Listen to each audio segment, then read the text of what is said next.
In the quiet neighborhood of Oakwood, 72-year-old Eleanor Hayes lived alone after losing her husband. She was known for her gentle smile and homemade cookies she shared with neighbors. One sunny afternoon, 2 police officers knocked on her door claiming they had a warrant for unpaid fines. Eleanor, confused and frightened, explained she had paid everything. The officers, with cold sneers, pushed past her and searched the house. They found her life savings, $3,000 hidden in an old family Bible. They took it, calling her names that cut deep. "You people always hiding something," one laughed as they left. Eleanor sat on her couch, tears falling, feeling powerless and broken. She picked up the phone with shaking hands and whispered, "I need you, son." Miles away in the city shadows, her son Marcus received the call. A former Special Forces operative, Marcus had walked away from that life years ago to protect his family.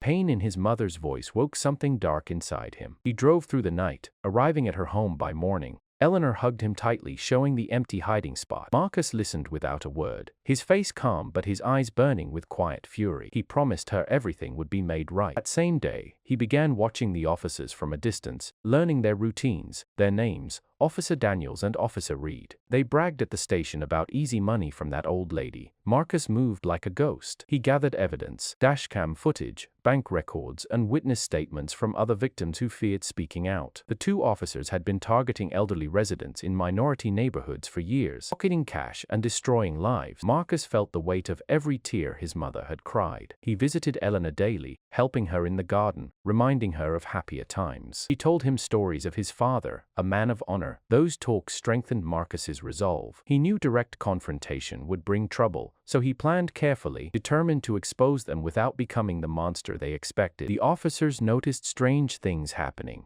Their personal files started disappearing from the station. Anonymous tips reached internal affairs. Daniels grew paranoid, while Reed laughed it off. Marcus stayed patient, feeding just enough information to make them sweat. One evening, Eleanor baked cookies again, her hand steadier with her son nearby. She told Marcus she didn't want revenge, only justice. But Marcus knew justice sometimes needed a push. He left a single clue at the officer's favorite bar, a photo of Eleanor's empty Bible with a message, "The wrong family." Tension rose when the officers discovered they were being followed. They tried to intimidate Eleanor again, but this time Marcus was waiting in the shadows. He stepped out, tall and composed, warning them calmly to return what they stole and apologize. Officers mocked him, threatening arrest. Marcus simply smiled and walked away. That night, their squad car was found disabled with all stolen money from multiple victims placed neatly on the hood, along with detailed records of their crime. Panic set in at the station as investigators arrived. Internal Affairs launched a full investigation. Daniels cracked first, confessing in hopes of a deal. Reed tried to run but was caught at the border. News spread through the community. Elderly victims came forward with their stories. Eleanor stood tall at a neighborhood meeting, sharing her experience with dignity. Marcus watched from the back, proud of his mother's courage. The officers faced charges and public disgrace. Through it all, Marcus never raised a hand in violence. Deadliest weapon had been patience, intelligence, and love for his mother. Months later, Eleanor's garden bloomed brighter than ever. The returned money helped her and several neighbors. Marcus sat with her on the porch as the sun set, thanked him for choosing justice over vengeance. He replied softly that protecting her had always been his greatest mission. The community grew stronger, inspired by one elderly woman's quiet strength and her son's unwavering loyalty. In the end, the light of truth defeated the darkness of prejudice. They lived with peace in their hearts, a reminder that no one is truly powerless when family stands together.